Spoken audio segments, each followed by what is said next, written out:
Então, boa noite, para quem está chegando aí.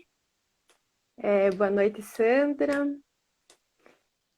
Então, vou me apresentar. Meu nome é Thalita, eu sou integrante do coletivo feminista Cláudia da Silva e hoje a gente vai conversar um pouquinho sobre identidade e representatividade como mulher negra, né? Então, a gente convidou a Sandra que vai estar dividindo um pouco com a gente da vivência dela, né, da experiência que ela tem, né.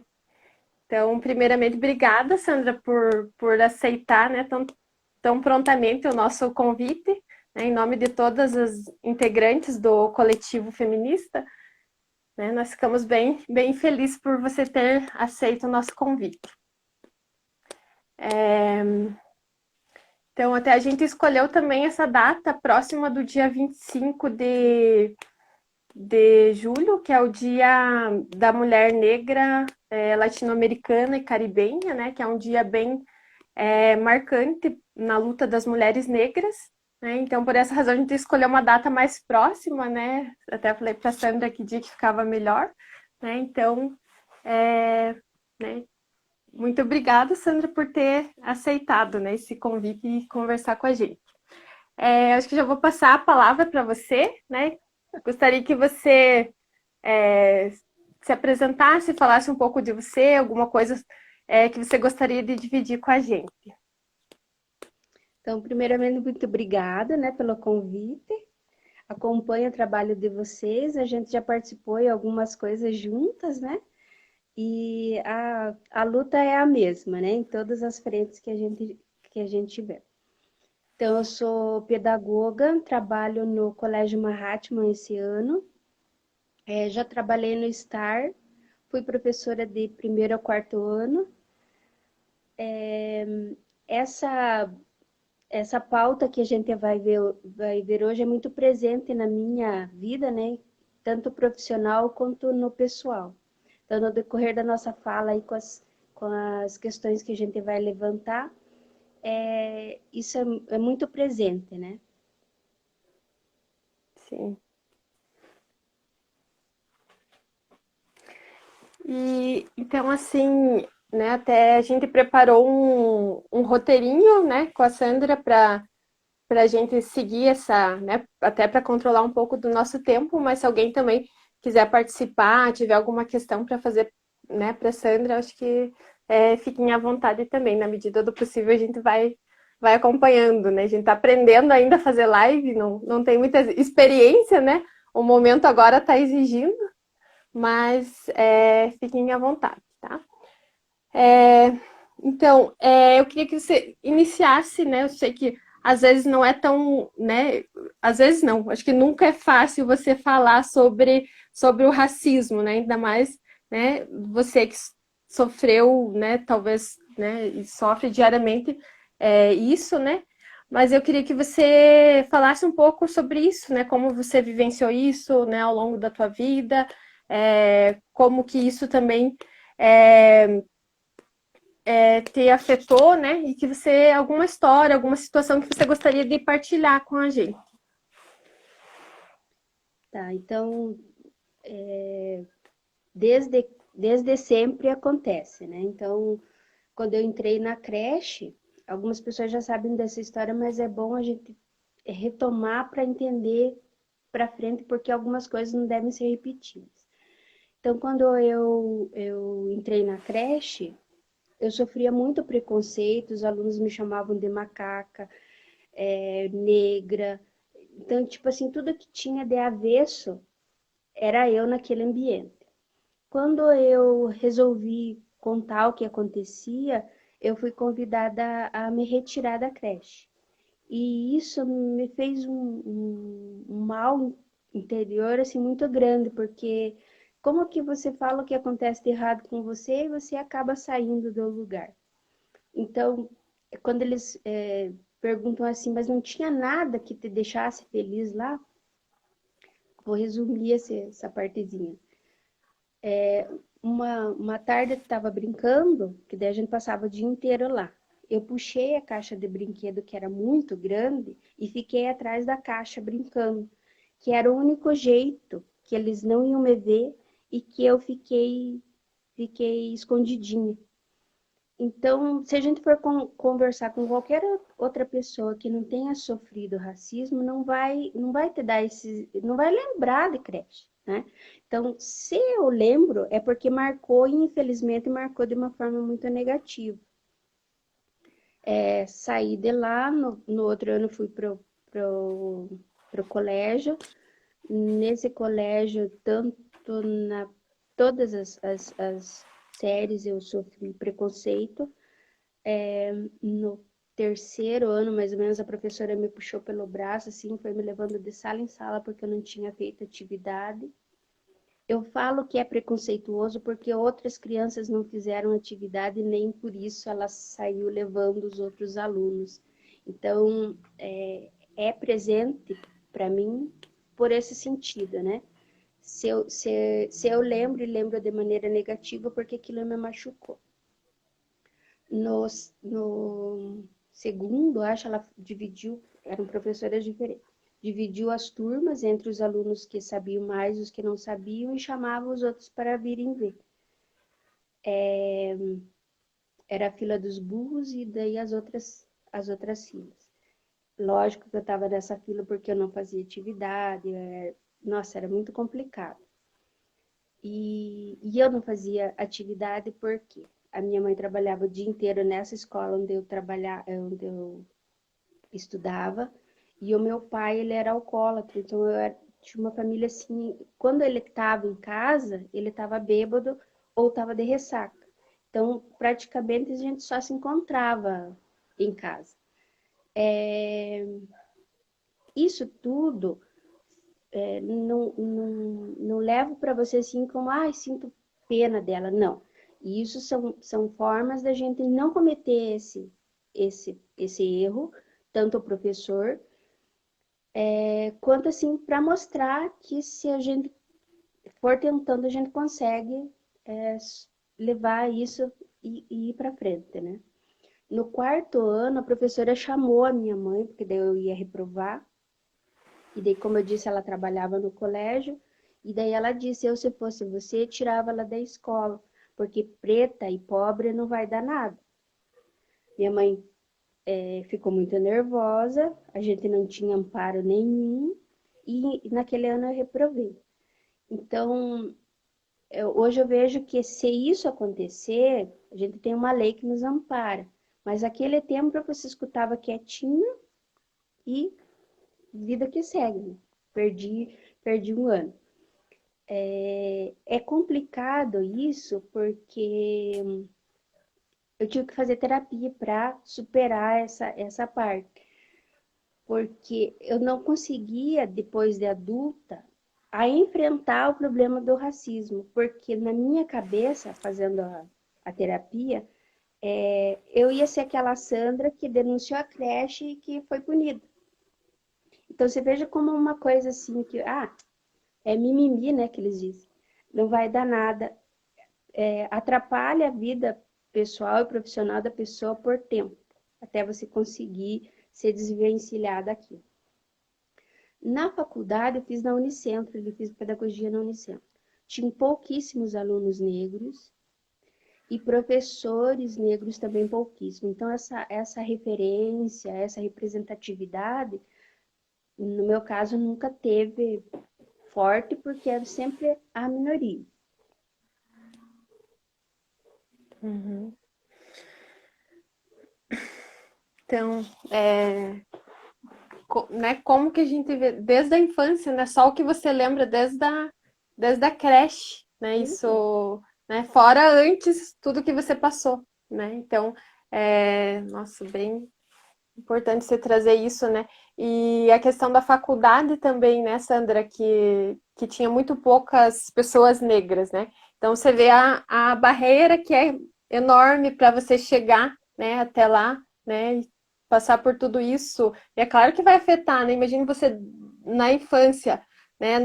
Ali na creche, no momento de aprendizagem, você ter esse tratamento, né? E assim, é muito complicado que as pessoas negam, né? Tipo, você vê que o tratamento é diferente, mas ninguém vai admitir que é um comportamento racista, né? Então é bem complexo mesmo. E no meu caso, assim, eu fujo de uma estatística, porque se lá na faculdade eu tô te falando que tinham poucos negros, algumas pessoas que essa professora tenha tido essa atitude podem ter desistido. Então, Uhum, a minha mãe, por mais que ela fosse humilde, por mais que ela tivesse ali trabalhando como zeladora, ela sempre incentivou que eu estudasse. Talvez na cabecinha dela para que aquilo parasse de acontecer, né? Que uhum, hoje a gente possa dar tem uma estrutura melhor e quando acontece isso no ambiente que eu tô, eu faço a pessoa refletir, porque para que não aconteça de novo, né? uhum, Porque não só na questão racial, hoje pode ter isso na questão social. Aquele aluno não vai bem porque a família é desestruturada, então já vem um monte de rótulo junto. Ah, uhum. é de uma família desestruturada. Ah, Aluno não vai dar problema, nada, né? né? Isso, aluno problema. Então, para a gente estar sempre se policiando nesse sentido, para não cometer os mesmos erros. Uhum. E assim, né, visualizando, né, você falou da questão da terapia que você teve que passar, né?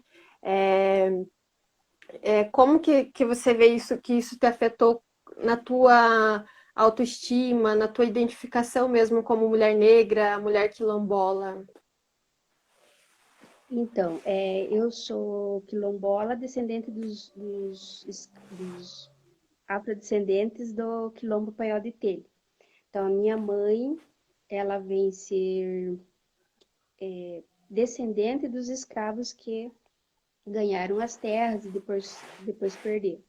Então, essa luta já tem mais de 40 anos na justiça para que essas terras voltem para nós.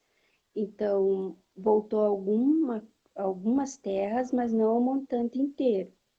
Isso demanda de processo.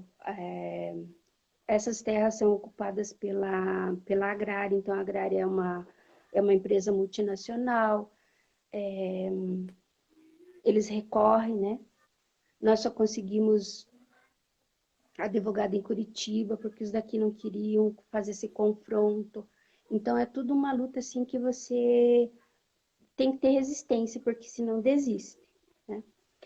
Então, em 2017, a gente fez o Dia da Mulher lá na reserva. Eu fui com a Isabela, que é do Quilombo de Entre Rios, de Ancal. Fizemos um dia diferenciado lá para as mulheres. Então, elas são bem arredias, demoraram para vir, até foram observando o que a gente estava fazendo, para depois elas entrarem junto e acompanharem. Foi bem divertido, foi um trabalho assim de resgate, que no assentamento de Entre Rios tem bastante.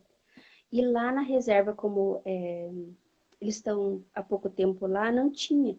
Então eles foram abrindo espaço para ter esse empoderamento, para conversar com as mulheres, assim, o que elas podem fazer. Juncal fez trança nelas, falou de raízes que elas podem usar no cabelo, falou de remédios caseiros que elas podem usar.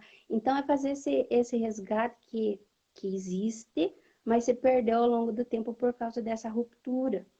Uhum, Então, o processo civil demorou muito, né? Então, elas, nós recebemos metade dessas terras em 2014 e desde então a gente fica trabalhando em cima disso. Então, falta ainda muita infraestrutura, mas assim, alguma coisinha a gente vai partilhando.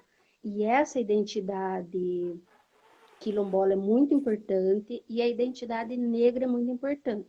Então, como eu sofri na pele, eu sabia que eu era negra e isso não tinha que me tirar. Mas você já deve ter conversado com pessoas que não se aceitam, porque não trabalharam isso com elas, né? Então tem uhum, que partir da pessoa. Na questão do cabelo, assim, em... há 15 anos atrás não tinha produto específico. Então você ia deixar o cabelo crescer, ele armava e não tinha muita opção. Então hoje nós já temos um mercado muito, muito importante e que dá a possibilidade. Se ia comprar uma base, era uma base clara que no rosto de uma mulher negra ia ficar como se fosse uma máscara. Produtos para cabelo não tinha, então tem que ser um produto específico. Não estou falando com isso que eu condene alguém que faz progressiva porque eu deixei de fazer. Não é essa a questão. Eu acho assim que é importante a mulher se gostar do jeito que ela quiser. Então, se ela quiser alisar, ela alisa, se ela quiser deixar crespo, ela deixa. Esse processo que eu estou fazendo no cabelo já vem desde 2017. Então, eu fui cortando os pouquinhos, daí ele foi crescendo, agora já é tudo crespinho, tudo meu. Não tem mais química no cabelo. Mas é um processo demorado e não é um processo que fica bonito no começo. No começo você Eu vai, ai sei, meu Deus, eu sei como é que é. ai meu Deus, não se ajeita, né? Mas enfim, daí vai. é, Agora a gente tem possibilidades e eu vejo muita mulher com cabelão assim, nossa, muito, muito, muito massa. E isso assim fortalece, porque não tenho mais aquela referência que o cabelo vai ser feia, né? Uhum. E ali, como você perguntou da autoestima, a gente cresce achando feio, a gente cresce achando o pintinho feio lá da historinha. Então, enquanto professora,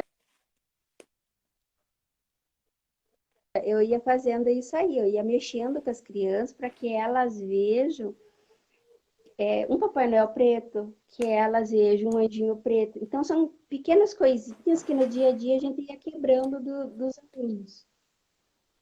Uhum. Você já foi entrando na outra pergunta que eu ia fazer sobre representatividade, né? Que eu acho que é muito da questão da representatividade, a importância que tem, né? Então, como você falou, é um processo você começar a se gostar, se amar, né? Da forma que você é, né? Da forma que teu cabelo é, né? E até eu falei que eu sei porque eu também fazia progressiva, né? Eu tenho cabelo cacheado e assim, é uma coisa que você vê, você tem aquele padrão né, que você vê na TV, vê nas novelas, no Instagram, em todo. Agora, né? Agora a gente tem a opção de seguir quem que você quer, né? Mas, assim, E até muito tempo atrás era só esse padrão que a gente via, né? Loira, cabelo liso, né? Que era o que a gente. E é isso que a gente vai internalizando, isso que é bonito, né? E daí eu queria saber um é, pouco sobre essa questão da representatividade, né? Então, assim, eu também faz 1 ano e meio que eu parei de fazer alisamento, né? E tá uns 5 dedos, daí ele espicha, né? No dia você amassa, amassa, depois espicha, né? Mas aí, assim, eu sigo muitas páginas de mulheres que estão em transição, que tem cabelo cacheado, né? E isso, assim, no meu ver, é uma coisa que ajuda muito, né? Que você acaba achando bonito, né? Você, né, começa a ver um outro padrão, construir, né? E acho que é um processo mesmo, né? Queria que você falasse um pouco sobre isso. então, eu assisti uma palestra do Roberto Carlos, aquele contador de histórias, que ele fugiu da FEBEM lá em São Paulo, né? Ele assistia televisão e ele tomava Yakult. Ele achava que pelo comercial, que ele via piazinho, loirinho tomando Yakult, que se ele tomasse ele ia ficar branco. Então você veja o que a mídia faz com a cabeça, né? Quando era pequena eu queria entrar para a Xuxa, mas na Xuxa não tinha nenhuma Só paquita preta. loira. Então Uhum. era um padrão assim que a gente não se encaixava. Essa representatividade é muito importante, que hoje a gente vê assim no jornal, vê nas novelas. Tem coisas que ainda precisam ser melhoradas, mas a gente já tem uma abertura. Autores negros, eu trouxe aqui a Jamila, que é maravilhosa, E ela fala que não adianta ser só racista, tem que ser antirracista.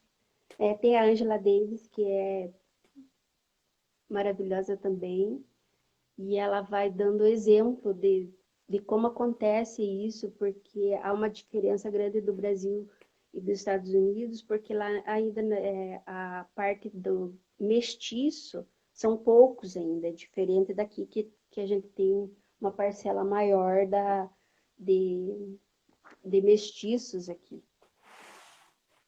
E a gente sabe que pela história, esses mestiços, quando acabou a escravidão, eles eram, né?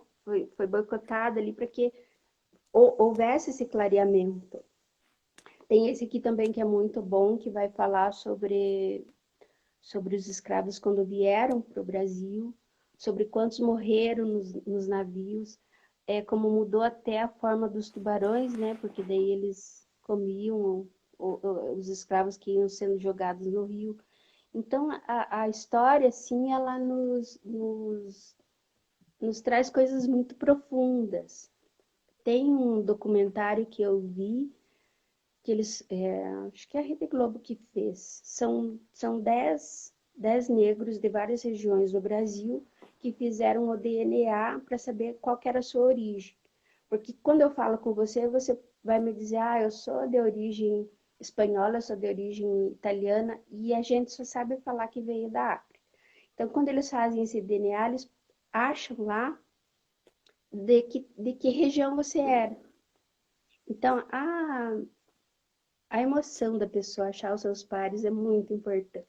Uhum. Então, isso a gente não tem condições de oferecer para todo o povo brasileiro, mas quando um aluno vê que a professora é negra e ele vai ter uma atitude racista com outro aluno, ele revê isso.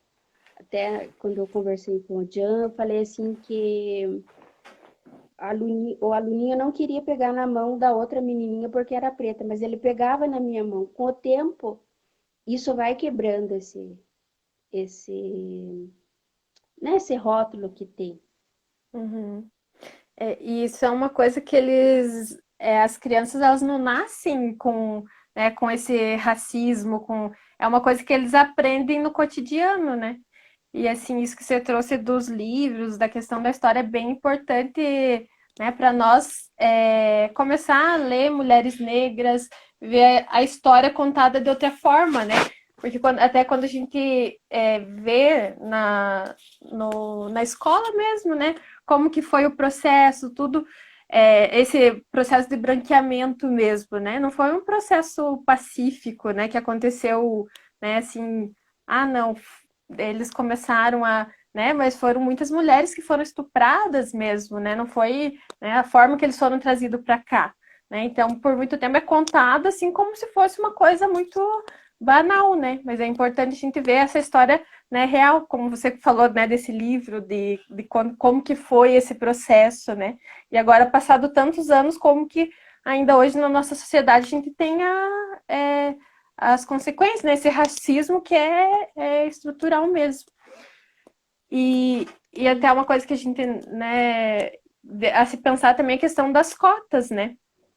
Que nossa, eu já ouvi muitas pessoas, né, principalmente brancas, falando que as cotas é um racismo, né, que é racismo, que é como se fosse um preconceito contra as pessoas negras, como se elas não tivessem capacidade, mas isso é uma consequência de toda a história, né? As condições, como você falou, desde a creche, lá desde né, que você era muito pequeno, você já lembra dessas situações, né? De como você sofreu com isso, de como que afetou a tua vida, o teu psicológico mesmo, né? Então, são barreiras enormes para se ultrapassar, né? Para chegar. Então, como é fundamental, pelo menos, né? Não sei se acontece da melhor maneira, né? No momento a gente está tendo retrocesso em tudo, né? Mas eu acho que é fundamental nessas políticas afirmativas, né? Compensatórias, não sei, para. E ele vem, essas cotas vem com um processo de reparo. É lógico que teria que ter um tempo determinado, mas como o Brasil tem várias fases e então eu não posso determinar que esse grupo vai ser favorecido e esse não vai ser favorecido. Então, quando eu falo lá que acabou a escravidão, qual que era para onde que o povo que não era escravo ia? Ele subiu ao morro e construiu a favela. Ele não foi para a mansão, ele não foi para a faculdade. Então, eram acessos que não eram permitidos para ele naquele momento. Mas, enfim, hoje a gente tem a lei que nos ampara enquanto escola, que obriga as disciplinas a trabalharem com esses temas. Então, a gente tem a lei 10.639, né, e a 11.645, que nos ampara nessa hora nos colégios. Existe resistência para trabalhar esse tema? Existe. Às vezes o grupo dos professores diz assim, isso aí fica mais lá para história, para arte. E não é assim, né? Então, é um tema que tem que ser trabalhado em todas as disciplinas. É importante que eles vejam, né? Em matemática vejam gráficos de como que está a situação, de como que era e como que está agora. Até pode fazer um comparativo do pessoal que entrou na faculdade por cotas, qual que é a média deles lá dentro da faculdade. É importante eles terem esse tipo de conhecimento desse trabalho. Uhum, sim. E até mesmo você comentou de como que está sendo e foi esse processo lá no Paiol, né? Na, em reserva, né? Que vocês tiveram o território mais recentemente reconhecido. Com a Diana também a gente conversou, né? Sobre um pouco sobre a questão também da religiosidade, né? Como que ela foi reprimida, né, ao longo de muito tempo, né? E ainda hoje se vê com muito preconceito, né? E como que eles construíram, né? E tem conquistado, recuperado, né, essa cultura quilombola também, né, da comunidade.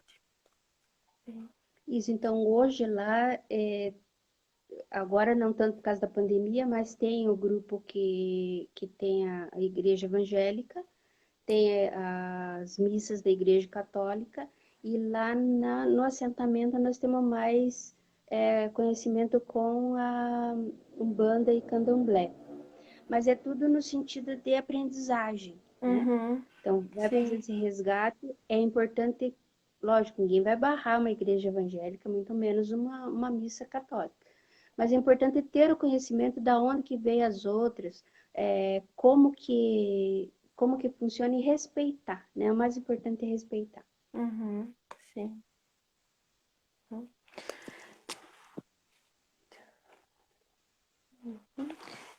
Sobre o processo de transição, você já comentou, né, um pouquinho, e, né, como que Já foi, falei. né?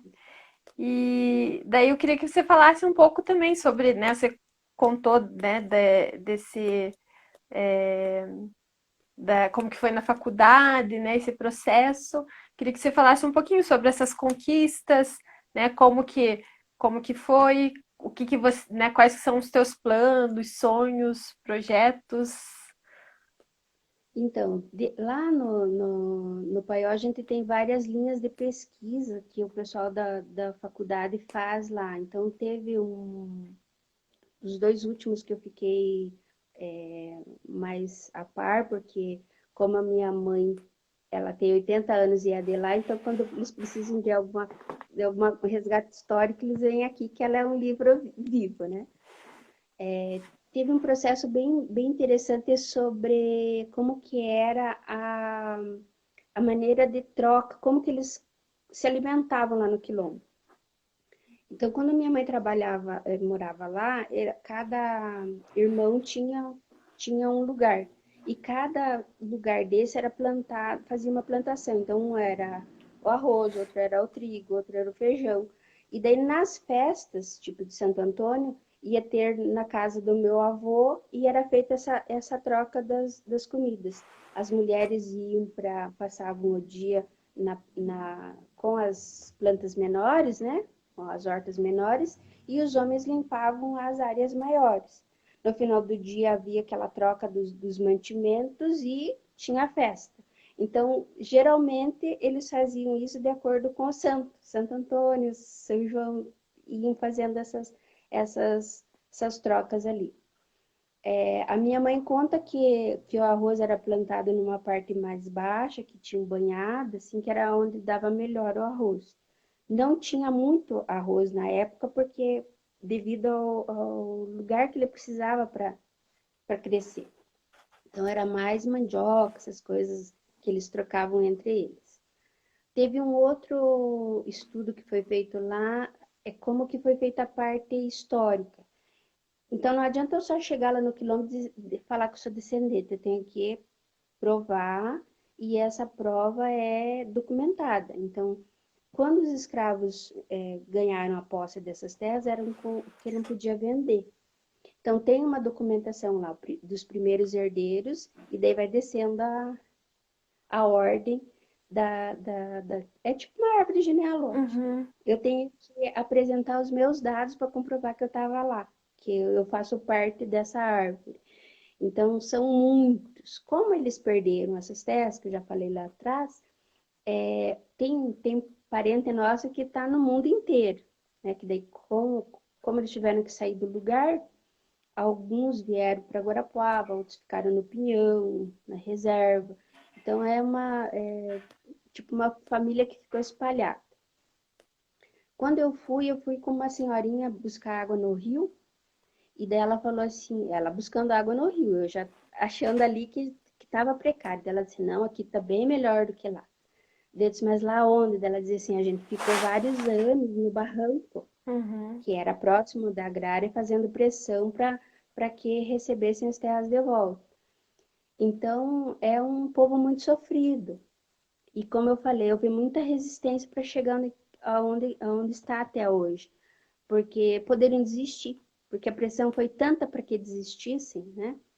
Os últimos moradores que ficaram na terra saíram baleados de lá. Então, a pressão e a política naquela época e a polícia, digamos, não trabalhava em prol deles, né? Era uma coisa uhum, assim de saiam daqui, né? Isso não pertence para você. uhum. Tem uma relação de poder muito forte, né, nessas disputas pelo território, né? E Eu acho assim que só de eu falar que não tinha advogado que quisesse enfrentar já é uhum, uma coisa assim fechada demais. uhum.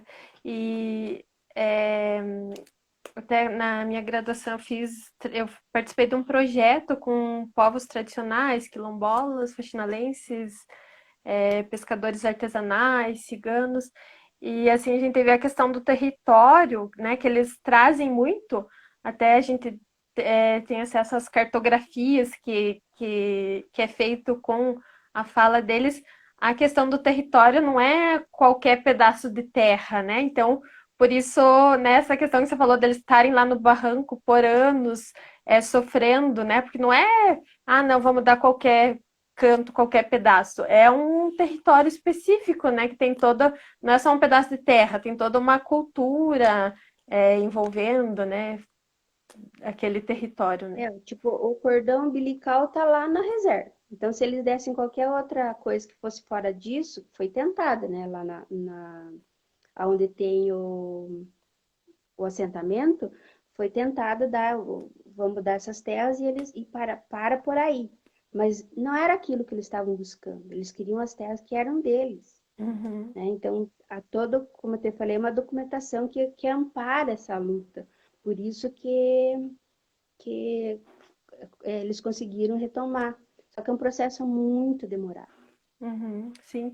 E esse do Paiol foi um dos primeiros, acho que o único até, né, que foi titulado, né? Recebeu a Isso, a primeira do titulação. Paraná. Uhum, do Paraná. E até entrando nessa questão, Sandra, e como que está sendo agora nesse período de, né, você está aqui, a tua mãe também mora em Guarapuava, né? Mas você tem acompanhado como que está sendo agora no período da pandemia, como que tem afetado a comunidade? Então, eles estão mais fechados. Até a orientação que a gente passa pelos que tem grupo de WhatsApp, né? Uhum, Que que eles tomem muito cuidado com quem vai, que se programem para poucos saírem da comunidade, trazer o que falta para o restante, para não ter essa saída, né? Para que a doença não chegue lá. E eles sentem muita falta. Por exemplo, a minha mãe, que não vai para lá, ela sente muita falta de estar lá. Porque o fato eles estarem juntos, conversando, trocando ideia, vai, né, alimenta a história, né? Sim. Então eles estão reservados. Sai quem precisa ir trabalhar. Uhum.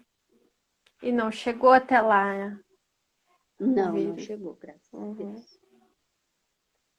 Alguém quer fazer alguma pergunta? Fiquem à vontade. Eu vi que aqui, deixa eu achar. O Márcio comentou ali, né? Penso que catequizar quilombolas e tribos indígenas não deixa de ser uma dominação branca. É, acredito que sim, né? Com certeza foi um processo, né? Desde do início, né? Da história do Brasil, a questão da catequização, né? E é um processo, né? Como a Sandra comentou e a Jan também falou anteriormente, né? Que até para recuperar essa raiz, a questão da religiosidade, né? Das religiões agora afro-brasileiras, né? Como a Jan comentou, é um processo, né? De tentar buscar e trazer isso, né? Que se perdeu, né? Até mesmo por questão da repressão, né? Que esses povos sofreram e sofrem. É tudo uma desconstrução, né? Quando a gente fala da discriminação estrutural, ela, tipo, tá morrendo pessoas e na cabeça da gente assim, é menos um, só foi um Miguel que morreu. Então, quando essas coisas começam a se tornar é, invisível, né? Há uma preocupação. Então, tipo, não sei se você percebeu, mas desde a morte do americano, tá acontecendo muita conversa com o povo negro. Mas não Uhum, precisa ser só nessa hora, né? sim. Então, a gente está pronto para conversar sempre.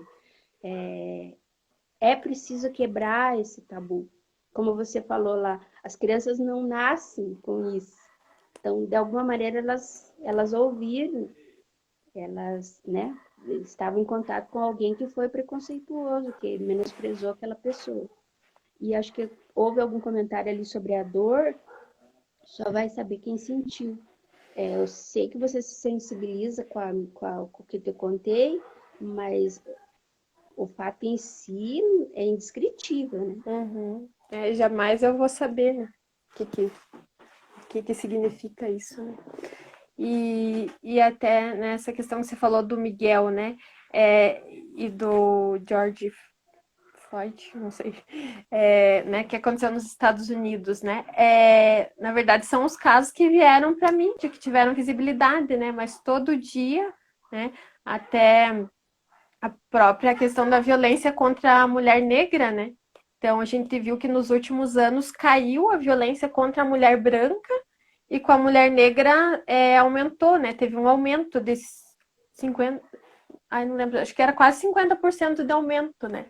Então esses dados dizem muita coisa, né? Sobre a questão da renda, né? Então é uma questão, né, como a gente fala, que é isso que estrutura a nossa sociedade, né? Então, é bem importante a gente estar constantemente, né, até nós como pessoas brancas, né, tá sendo antirracista, né, como você falou, Sandra. Deixa eu ver. E outra coisa que é importante a gente falar é que a mulher negra no Brasil por muitos anos foi vista como um objeto, né? Tipo, tinha a Globeleza que estava ali e quantos anos para desmontar aquele processo. Tanto que quando eles colocaram ela com roupa, houve várias manifestações assim, criticando. Uhum. E isso demora anos para desconstruir. A mulher negra, enquanto empregada da novela, anos para sair da cozinha para ir para uma empresa para ter uma participação diferente. Então, o Brasil vai se modelando, mas muito lentamente. Sim. Oi, Rô, tudo bem? Ó, a Rô comentou aqui também. Eu penso que, infelizmente, já existia muito preconceito e racismo, e agora, com o governo que incentiva, ficou muito mais difícil. Realmente, precisamos tomar atitudes e não se calar.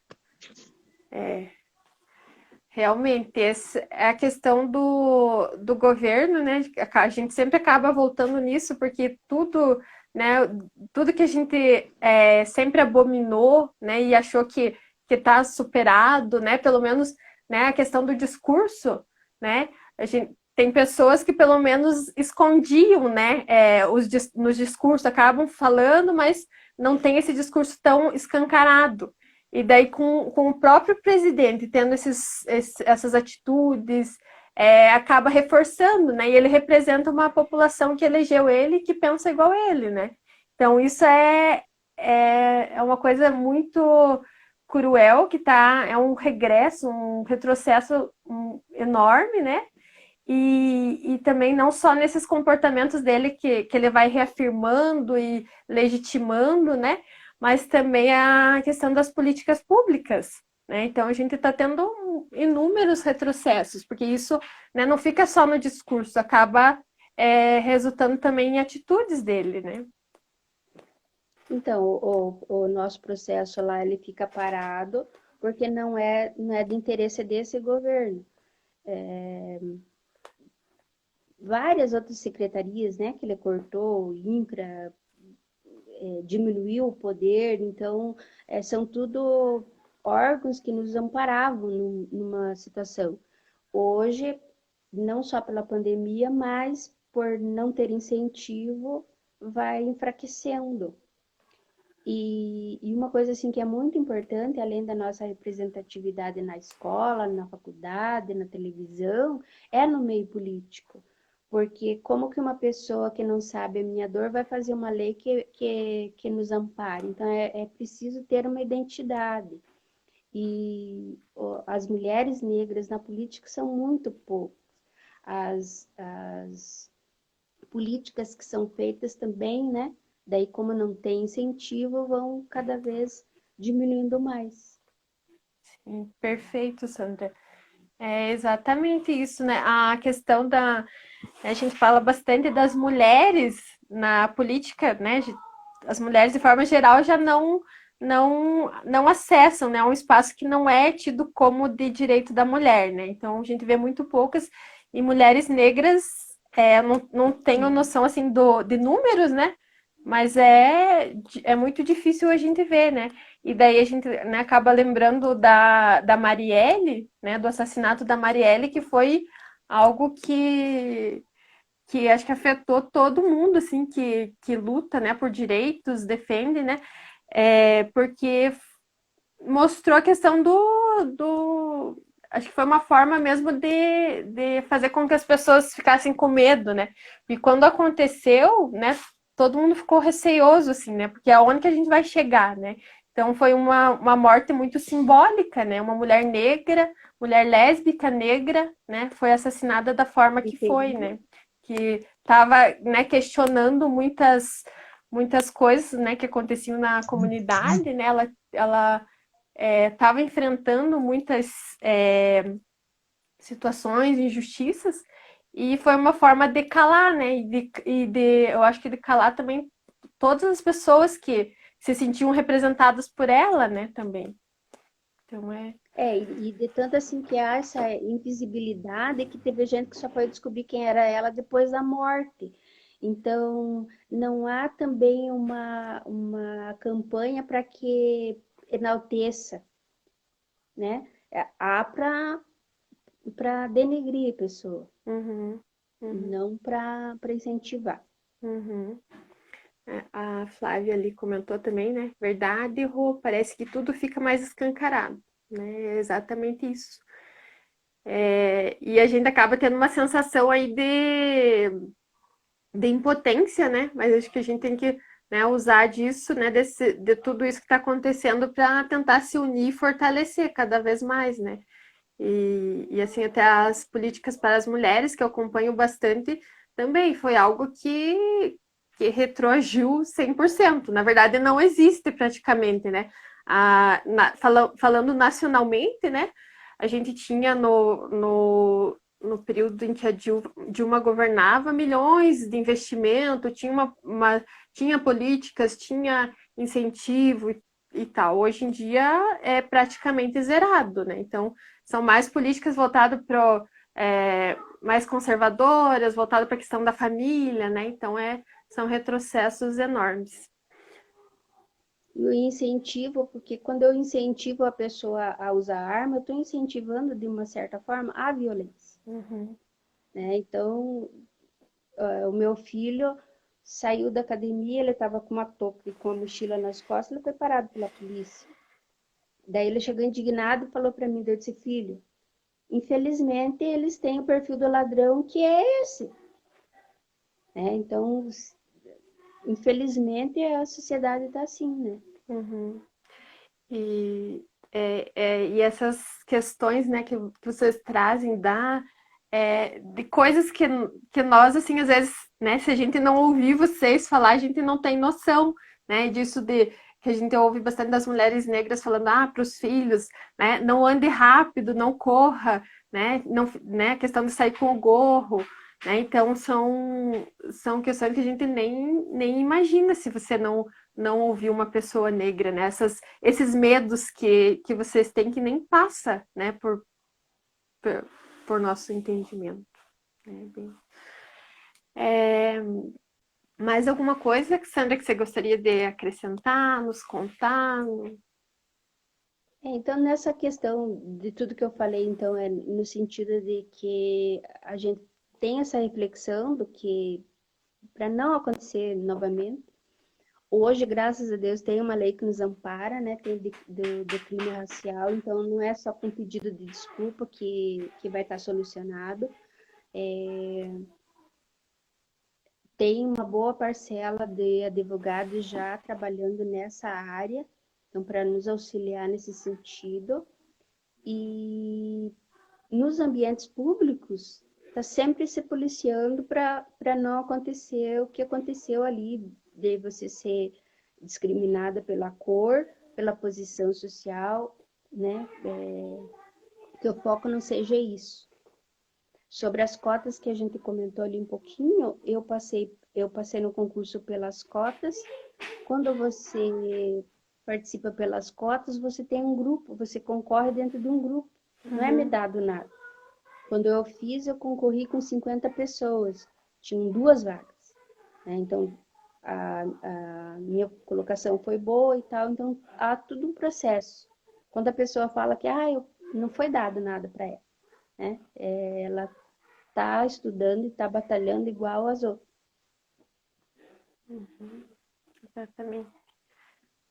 A Rafa comentou. Oi, Rafa. Pessoas brancas precisam se posicionar em vista de anos desses privilégios concedidos pela colonização. Temos que ler sobre necropolítica. Exatamente.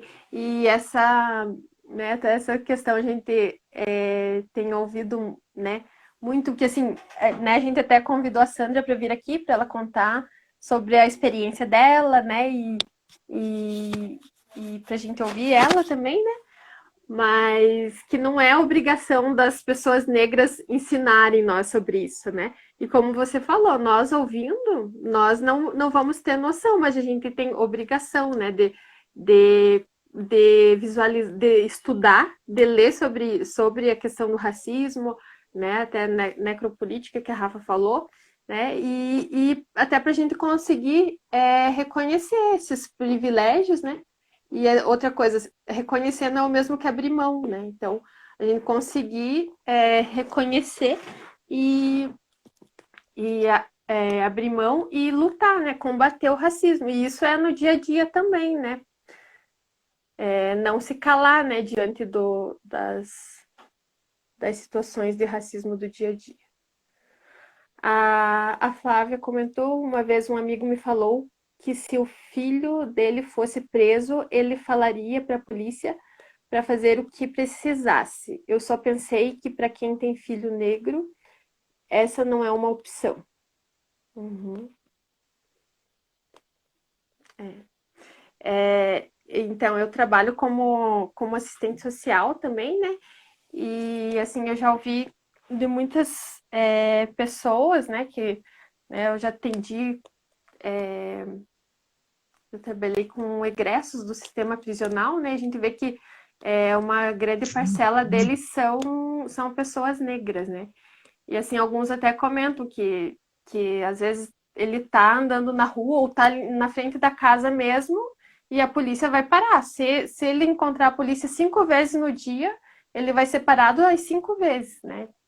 Pode não estar fazendo nada, pode estar simplesmente andando na rua, ele é parado, né, revistado. Então é a questão